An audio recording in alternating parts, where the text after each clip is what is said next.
So this is just a recap for live stream 132. As we can see, we've kind of slowed down the rot a little bit. We've picked up 168. Today was an okay day. It could have been better, of course. I did mention in the stream I was possibly coming back by about 1 p.m. to see what the market was like. I went on a phone call, became distracted. Not going to make any excuses. It's my own fault. I should have stayed locked in. But let's just have a look what happened. So the best performing instrument for me today is NQ. So we had a classic setup. We had a short around not long after the open. Had a classic short setup. We took the short setup towards its target. We picked up 83,750. And later on, after prices pulled back, we got another short setup, picked up 61,250. After about 6 p.m., there was another short setup. Again, distracted, so didn't take it. Would have worked itself out. So it's my own fault for not being locked in. On ES, similar trades. First short picked up 21,875. And did we get another trade? I believe we did. Oh, so let's talk about this. First trade. The actual target we're looking at was around about 38. So we're looking at around about 38. We had this level here at 640. Prices were hanging around there, started to retrace, so panicked somewhat, and exited to around about 42. So the original target would have been down at 38. After being frustrated, seeing prices sell off all the way through 38, I came down and I went short. This was FOMO, a bit of a FOMO and a bit of revenge after not allowing the trade to get towards the target here. Coming a couple of ticks, about 4 ticks or so away. Went to FOMO, had to suffer through this huge pullback. Thought about closing several times, held a position, and eventually the target was hit down at 28. Down at 28.25. So picked up 10,625 there. During lunchtime, 1 p.m. was another setup to go short. Didn't take that.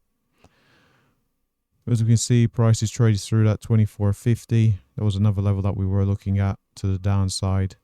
If we could see further selling, but of course prices retraced. Only took those trades. Didn't come back for the lunch because of the phone call I took. And so we picked up 10 there, 21 there. RTY. On RTY we went short. So prices break below the 200. I didn't like the price action through here. It was a good decision because as we can see, price went all the way up to that 37.3. This red line here was where my stop was. The target was down at the 19.7. So prices came up. They were consolidating here for a very long time. I did not like that. So trusted my instincts, exited for minus 5.5 there. As we can see on YM, we took a long trade. Target was up at 544. Prices got to the 23s here, 523. Retraced. Of course, we had 3-4 consecutive bearish candles. Could have gotten out, but wasn't part of the plan, so held to the full stop out. Maybe something I'll have to look at, but follow the plan as it's written at the moment. I lost 22 there. On gold, what did we do on gold? On gold, we had a setup on this large candle breaking the range. Didn't like the fact that we had a 200. We also had the previous day's high, I believe, as well. So I was a bit concerned about the level. Prices sold off all the way down to where the target would have been at 47.6. Yep, down to 47.6. Was very frustrated as prices were selling. Went short. Eventually just took it off for break even. Not long after, price went down to where the target would have been. Waiting for the retracement for a re-entry short, and that's pretty much what happened here. So went for the retracement short, went short, target got peaked up 21.5. Through lunchtime again, another setup, but this setup wouldn't have worked. That would have been a losing trade if we would have took the lunchtime trade. Again, it's not really great because we broke these highs. We broke these two highs here. Threatened higher, so taking a short in towards an area where we've had a 200, also an area where we've previously had a pullback hold.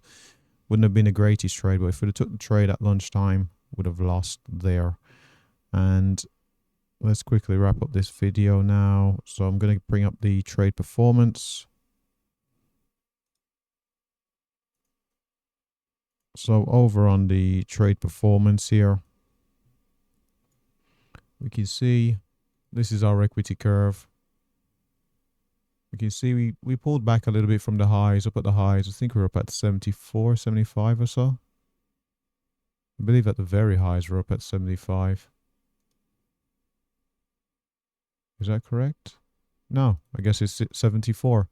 So we're up at 74 at the highs. As we can see, the 5.5 or so that we lost on RTY by closing the position early, which was a correct decision, ultimately brought our overall profits on the day down to 168. But we're happy with that. Happy to walk away positive. Of course, if we took the other trades, could have been a much better day. But after going on a run of 4 consecutive significant losing days, just having a positive day on the books under our belt is certainly a good feeling.